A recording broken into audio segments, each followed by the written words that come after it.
Hi everyone, कैसे हो आप लोग। आई होप आप लोगों की स्टडीज़ बहुत अच्छी चल रही होगी। तो चलो उन स्टडीज़ को थोड़ा और अच्छा बनाते हैं और अपनी रिवीजन सीरीज़ को कंटिन्यू करते हुए आज हम पढ़ेंगे accounting standard 11 the effects of changes in foreign exchange rate. आपको पता है बहुत ईजी ये एएस है और इस पर भी आपके आईसीएआई ने ना इतना अच्छी सी एक स्टडी से बना के अपने एमटीबी में डाली है। तो इसको हम पढ़ना स्टार्ट करते हैं। एएस 11 सबसे पहले ऑब्जेक्टिव ऑफ एएस 11। ऑब्जेक्टिव, हम एएस 11 पढ़ क्यों रहे हैं? अब ये बस सोचना है केस स्टडी सॉल्व करने के लिए। इसका ऑब्जेक्टिव है ये, the standard deals with the issues involved in accounting for foreign currency transactions and foreign operations, that is to decide which exchange rate to use and how to recognize the financial effects of changes in exchange rates in the financial statements। आपको क्या देखना है कि आपको accounting कैसे करनी है, foreign currency transactions की रिकॉर्डिंग कैसे करनी है उनकी, और फॉरेन ऑपरेशंस। फॉरेन ऑपरेशंस मतलब होता है अगर आपकी कोई ब्रांच वगैरह फॉरेन कंट्री में, जिसको हम ब्रांच अकाउंटिंग के साथ पढ़ेंगे। एस 11 और ब्रांच में एकदम सेम टॉपिक है, तो हम इसको कब कवर करेंगे? ब्रांच अकाउंटिंग में। अभी हम पढ़ेंगे फॉरेन करेंसी ट्रांजेक्शन्स के बारे में, किस रेट पे हमें उसको रिकॉग्नाइज करना चाहिए और उसका फाइनेंशियल इफेक्ट्स कैसे होंगे। अगर आपका एक्सचेंज रेट में कुछ चेंज हो रहा है तो उसको हम कैसे इफेक्ट करेंगे। सबसे पहले कुछ इंपॉर्टेंट डेफिनेशंस है। सबसे पहले फॉरेन करेंसी ट्रांजेक्शन, हमने बोला फॉरेन करेंसी ट्रांजेक्शन पढ़ेंगे, होती क्या है? It refers to a transaction which is denominated in or require settlement in a foreign currency, जिसका आपको डिनोमिनेट किस में करा है? फॉरेन करेंसी में। फॉर एग्जाम्पल, अगर आपने बोला है कि आपने मशीनरी परचेज कर ली $50,000 की यूएसए से, तो आपने क्या करा? फॉरेन करेंसी में ट्रांजेक्शन करी ना, so that is a foreign currency transaction. आपने डॉलर में ट्रांजेक्शन करी, रुपीज में नहीं करी। एक्सचेंज रेट क्या होता है? Rate at which 1 unit of a foreign currency can be converted in Indian rupees. एक यूनिट मतलब अगर आप बोलते हो $1 equals to ₹80, this is your exchange rate. तो आपने क्या बोला? आपको $1 परचेज करने के लिए कितने रुपीज चाहिए? 80 rupees. 1 unit of foreign currency converted into Indian rupees. आपके एक्सचेंज रेट के टाइप्स कितने होते हैं? 4 एकदम बेसिक टाइप्स है। ओपनिंग रेट, ओपनिंग रेट मतलब rate prevailing in beginning of the year. अगर आपका फाइनेंशियल ईयर है तो 1 अप्रैल, कैलेंडर ईयर है तो 1 जनवरी पे जो रेट होगा that is your opening rate. Closing rate क्या होता है? Rate prevailing at end of the year.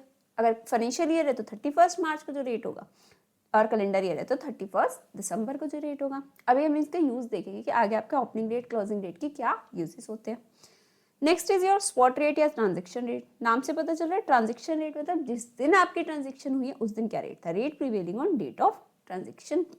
And last is average exchange rate, average of rates prevailing during the year. जितने भी रेट्स आपके ड्यूरिंग द ईयर थे 365 days में, उसका एक average is average rate. Monetary items, non monetary items, important definition है। Monetary item का meaning क्या होता है? मनी हेल्ड, मतलब कि आपके पास कैश बैंक में जो पैसे हैं। Assets and liabilities to be received और पेड इन अ फिक्स्ड और डिटर्मिनेबल अमाउंट ऑफ मनी। मतलब कि सपोज आपके पास क्या है? डेटर्स है। डेटर्स से आपका एक फिक्स्ड अमाउंट होता है, आपको कितना अमाउंट रिसीव करना है, तो आपके पास क्या होगा? एक फिक्स्ड अमाउंट। मतलब कि सपोज रिसीवेबल्स आपके पास है, कैश है, पेबल्स, आपको क्रेडिटर्स है, क्रेडिटर्स को आपको फिक्स पता होता है कितनी पेमेंट करनी है। लोन है, लोन आपको पता होता है कि आपको कितने अमाउंट का आपने लोन ले रखा है, कितना आपको रीपेमेंट करनी है, तो that is a monetary item. Non monetary item क्या होती है? Assets and liabilities other than monetary item. कितनी सिंपल डेफिनेशन है। जो मॉनेटरी नहीं है that is non monetary. Example fixed assets, inventories, investment in equity shares. अगर फिक्स्ड एसेट्स है, क्या आपको पता है आज के दिन अगर आप इसको सेल करोगे तो एग्जैक्ट वैल्यू क्या होगी? नहीं पता होगी ना, जिस दिन सेल करने जाओगे उस दिन पता होगी। तो आपका इसका फिक्स्ड अमाउंट नहीं होता नॉन मॉनेटरी आइटम्स का। Equity shares, investment in equity shares, क्या आपको एग्जैक्ट पता होता है उसको आपको सेल करके कितना अमाउंट रियलाइज होगा? नहीं होगा, वो तो डेली चेंज होता रहता है।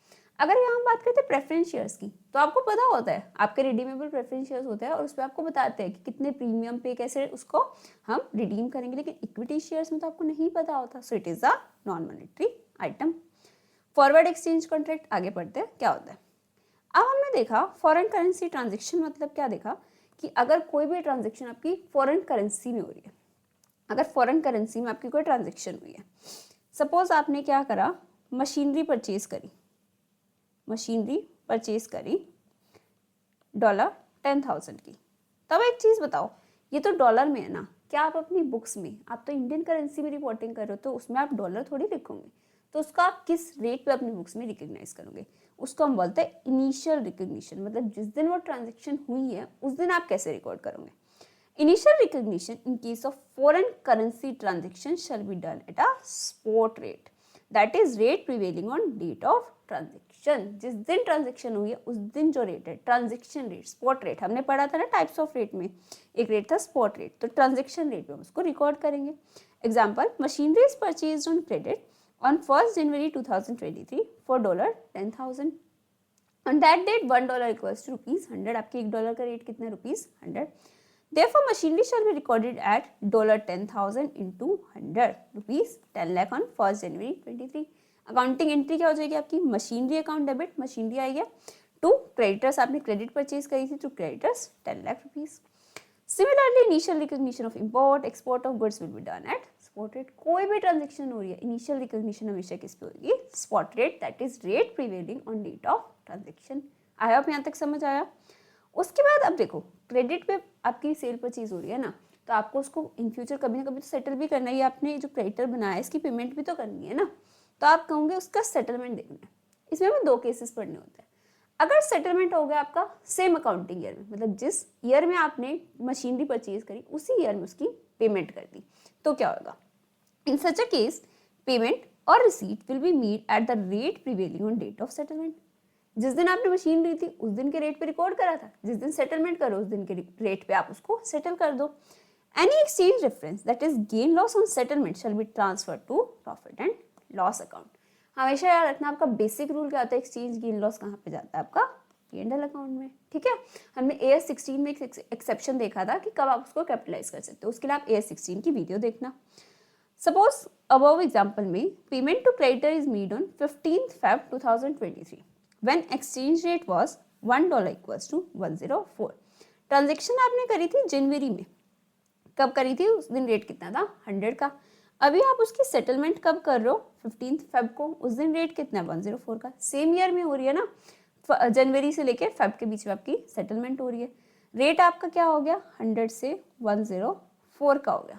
आपके पास क्रेडिटर कितने के थे? 10 लाख के. 10 लाख का क्रेडिटर आपका डेबिट हो जाएगा. पेमेंट आपको कितनी करनी पड़ेगी? $10,000 की पेमेंट करनी है आपको, और उस दिन रेट आपका कितना चल रहा है? 104 का.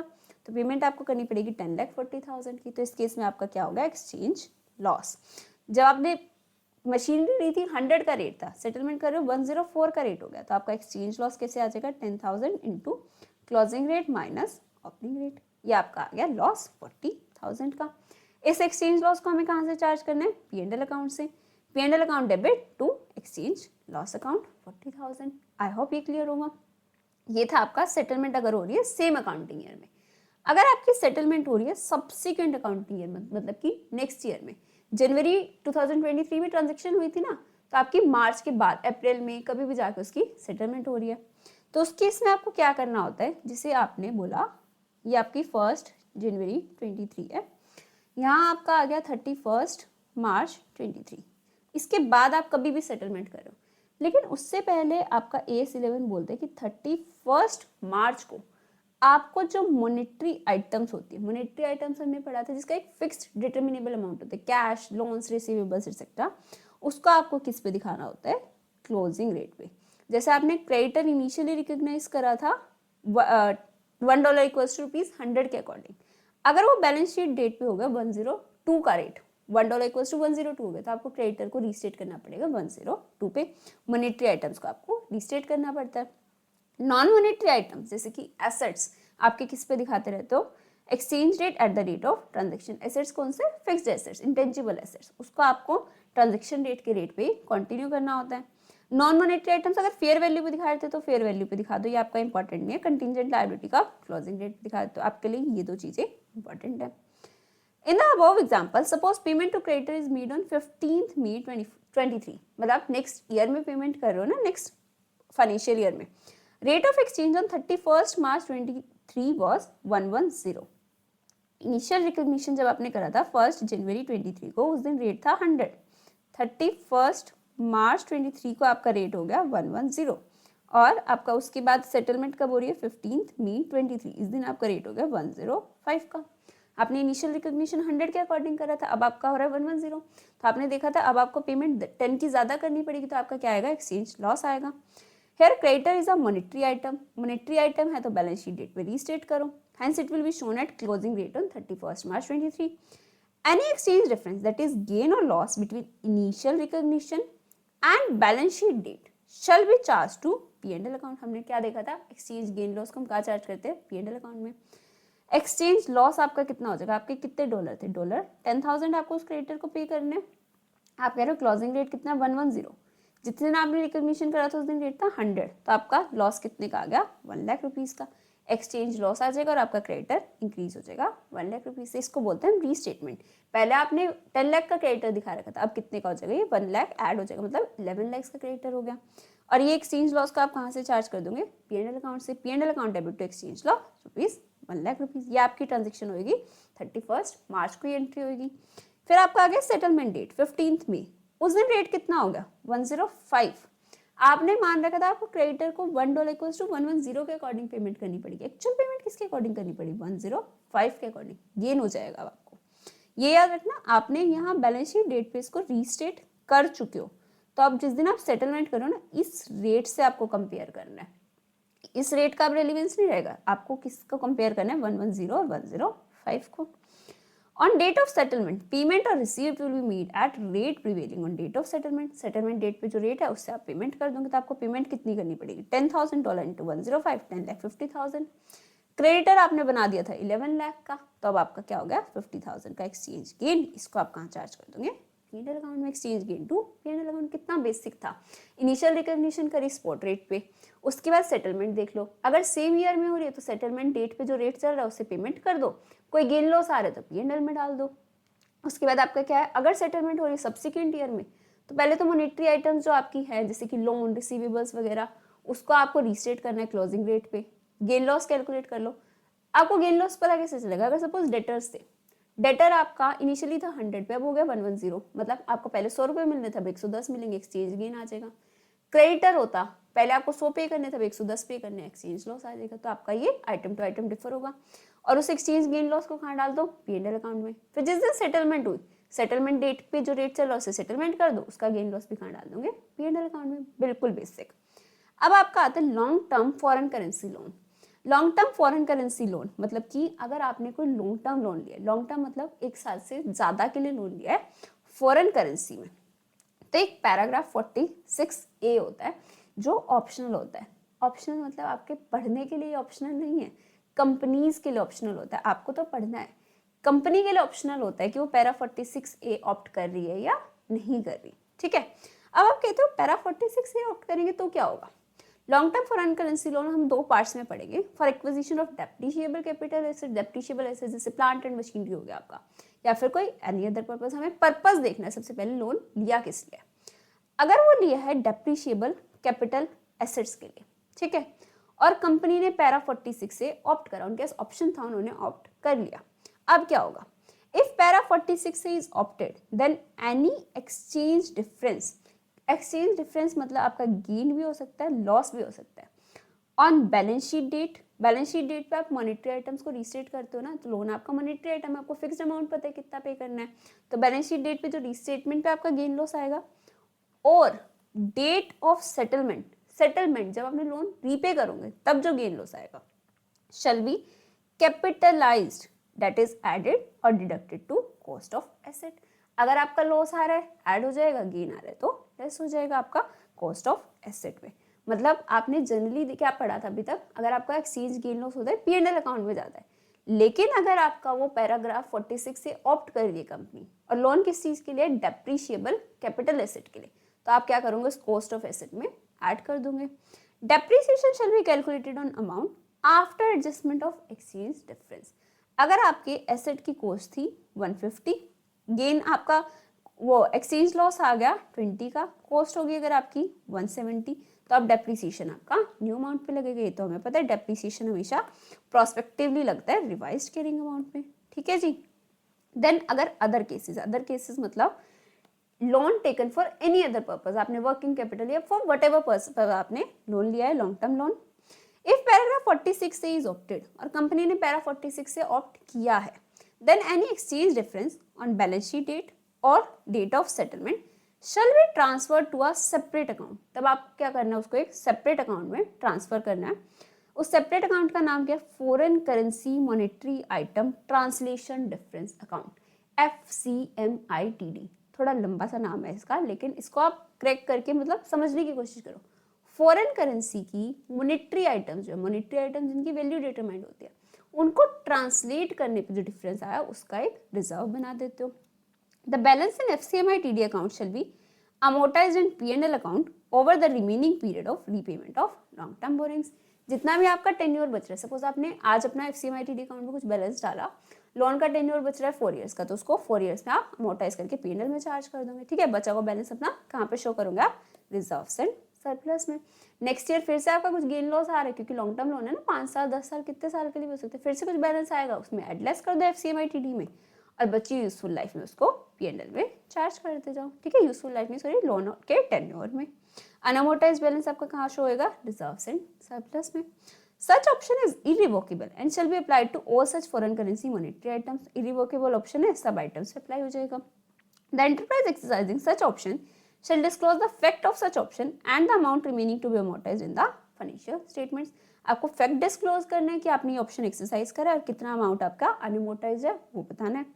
In case of short term borrowings, अगर आपकी क्या है शॉर्ट टर्म बोरोइंग्स है, तो क्या आप पैराग्राफ 46 से ऑप्ट कर सकते हो? नहीं कर सकते। आपने किसके लिए करा था? ये लॉन्ग टर्म लोन्स के लिए।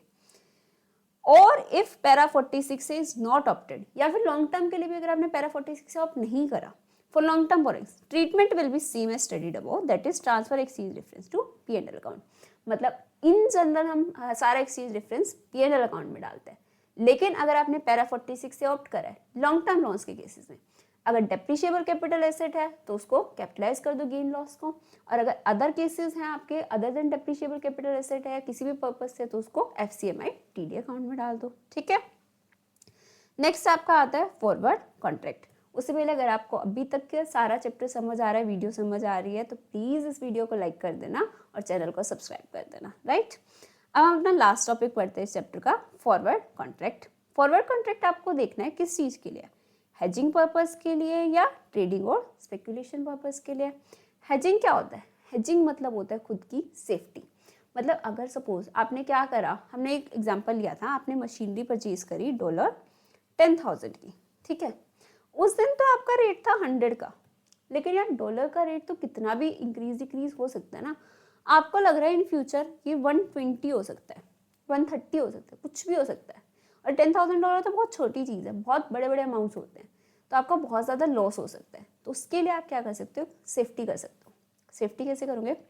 आप एक बैंक के पास जाओगे, आपके जो डील करते हैं इनमें फॉरवर्ड कॉन्ट्रैक्ट्स में, उनको बोलोगे कि मेरे को ना एक पर्टिकुलर डेट, सपोज आपका सेटलमेंट होना था 15 मई को, तो आपने बैंक को बोला कि मेरे को 15 मई को $10,000 चाहिए, आप कितने में मेरे को दे सकते हो? आज का रेट 100 है, बैंक ने एस्टिमेट करा और उन्होंने बोला कि हम आपको दे देंगे 105 में, ठीक है। आप सोच रहे थे रेट कितना हो सकता है? 120, तो आपने कहा ठीक है हम 105 का एक कॉन्ट्रैक्ट कर लेते हैं कि आप मेरे को $10,000 प्रोवाइड करोगे 105 पे 15 मई 2023 को। यह आपका किस लिए हुआ? Hedging purpose. आपको पता है कि आपको पेमेंट करनी है, payment to creditors on a future date, तो आप किसके लिए करते हो? अपनी सेफ्टी के लिए। क्वेश्चन में आइडेंटिफाई कैसे करोगे? आपको क्वेश्चन में स्टार्टिंग में बताया, ये नहीं बताएगा वो अलग से कि हेजिंग पर्पस है। वो क्या बोलेगा कि आपने कोई मशीनरी परचेज करी थी, ऐसे उसकी पेमेंट करनी है, उसके लिए आपने फॉरवर्ड कॉन्ट्रैक्ट कर दिया। अब आपको पता है मशीनरी परचेज करी, पेमेंट करा, तो हेजिंग पर्पस के लिए होगा। Firstly calculate forward premium, that is forward rate minus spot rate. जितने भी आपने ट्रांजेक्शन करी है, मतलब जितने भी कॉन्ट्रैक्ट करे 105 पे, और आज का स्पॉट रेट क्या है? 100, तो आपने प्रीमियम कितने का पे किया बैंक को? 5 का। आज ही पेमेंट कर देते तो 100 पे करने पड़ते। अब कितने पे कॉन्ट्रैक्ट मिला? 105 पे, तो आपका प्रीमियम कितना है? 5 का। Such premium shall be amortised as expense over the life of the contract. Life of the contract देखिए स्पेशली अंडरलाइंड है। आपको क्या करना है, जितने महीने के लिए, जितने टाइम के लिए कॉन्ट्रैक्ट करना है, उतने में आपको इसको अमोर्टाइज करना है। अब ये 5 का प्रीमियम तो आप $1 पे दे रहे हो ना, तो $10,000 पे आपका टोटल प्रीमियम कितना आएगा? 10,000 इंटू 5, 50,000। 50,000 का आप क्या दे रहे हो? प्रीमियम। अगर ये सपोज है आपका 5 मंथ्स के लिए, तो आपको हर मंथ का कितना एक्सपेंस अपना अमोर्टाइज करना है? 10,000। आपने जनवरी में कॉन्ट्रैक्ट करा था और आपको कब पेमेंट करनी है? मई में जाके। अगर हम इसको 31st में मान ले, पूरे आपके 5 मंथ्स आ रहे हैं, तो आप क्या बोलोगे, 3 मंथ्स तो आपके 2022-23 में आ रहे हैं, जनवरी, फेब, मार्च। तो आपको इसमें से 3 मंथ्स का तो कब चार्ज कर रहे हैं, 2022-23, क्योंकि आपसे क्वेश्चंस में ऐसे ही पूछते, 2 अलग अलग साल में आपका ट्रांजेक्शन हो रही है। जनवरी में आपने ट्रांजेक्शन एंटर करी थी, मई में आप पेमेंट करो 5 मंथ्स बाद, तो आपके 2 फाइनेंशियल ईयर्स इंक्लूड हो गए ना, 2022-23, 23-24। तो 2022-23 में आप कितना लॉस बुक करोगे, 30,000 का। और नेक्स्ट ईयर में कितना करोगे, अप्रैल और मई 2 मंथ्स का, 10,000 इंटू 2, 20,000। तो ये चीज़ एक तो ध्यान रखनी है आपको, रेट कौन सा यूज़ करना है, फॉरवर्ड रेट जिसमें आपने कॉन्ट्रैक्ट करा है माइनस स्पॉट रेट, ठीक है। उसको आपको कितने, उस पर आपको टोटल लॉस निकालना है, ये आपका 1 यूनिट का है। टोटल लॉस कैसे आएगा, टोटल यूनिट से मल्टीप्लाई कर दो और उसको नंबर ऑफ मंथ से डिवाइड करके अपना चार्ज कर दोगे।